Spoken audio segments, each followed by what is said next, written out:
28 जनवरी 1930 को हिसार के पीली मंदौरी गांव में पंडित मोतीराम जी की 9वीं संतान के रूप में जन्मे पंडित जसराज ने कलकत्ता में काली घाट मंदिर के बाहर अपने बड़े भाई के साथ कालिका भजन गाना शुरू किया। इस भजन से उन्हें एक पहचान मिली और यहीं से उनके संगीत सफर की निर्णायक शुरुआत हुई। उनके गुरु उनके बड़े भाई पंडित मणिराम थे, जिनसे उन्होंने संगीत सहित संपूर्ण जीवन शैली की शिक्षा ली। उनके भांजे पंडित रतन मोहन शर्मा कहते थे कि उन्होंने और तृप्ति मुखर्जी ने गुरुजी से मंच पर उनके पीछे बैठकर शिक्षा ली है। उनके हाथ के इशारे भाव भंगिमा से हम समझ जाते कि हमें कैसे और क्या करना है। शास्त्रीय गायन में मेवाती घराने को नए शीर्ष पर पहुंचाने वाले पंडित जसराज 16 वर्ष तक एक तबला वादक थे। लाहौर में घटी एक घटना ने ऐसा प्रभाव डाला कि संसार का साक्षात्कार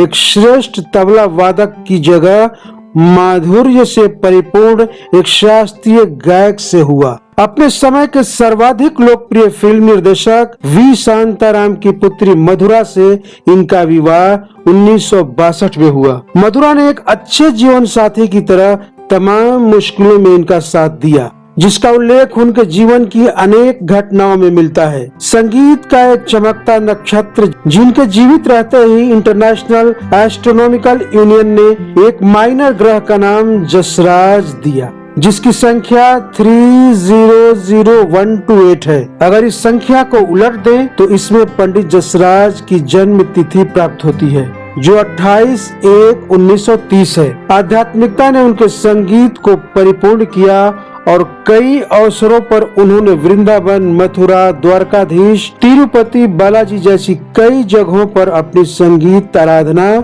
भेंट की है। साधु सन्यासियों के साथ भी जुड़ी कई घटनाएं हैं जिन्होंने चमत्कारिक रूप से उनके जीवन पर प्रभाव डाला है। हनुमान में उनकी असीम आस्था थी। ईश्वर के सम्मुख गाते गाते भावातिरेक में गला रुंध जाता है और सुर न जाने कहां से लगने शुरू हो जाते हैं। ऐसी अनुभूति संगीत के समुद्र में गहरे उतरने वाले ही समझ सकते हैं। श्रोताओं को भी ईश्वर की उपस्थिति का एहसास उनके गायन से अनेकों अवसर पर हुआ है। कई बंदिशों को रचने की प्रेरणा भी इन्हीं आध्यात्मिक अनुभूतियों के क्षणों में हुई है। पंडित जसराज के संगीतात्मक संवादों की अभिव्यक्ति उनके हवेली संगीत, उनकी रागदारी से तो है ही, साथ में उनका खास प्रयोग जिसे जसरंगी जुगलबंदी का नाम दिया गया, वह अपने आप में एक अनूठा प्रयास है। इस जुगलबंदी की खूबसूरती यह है कि स्त्री पुरुष अपने अपने सुरों में भावों के साथ अपनी संगीत में अभिव्यक्ति करते हैं। ये प्रकृति एवं पुरुष के समायोजन का स्वाभाविक स्वरूप है,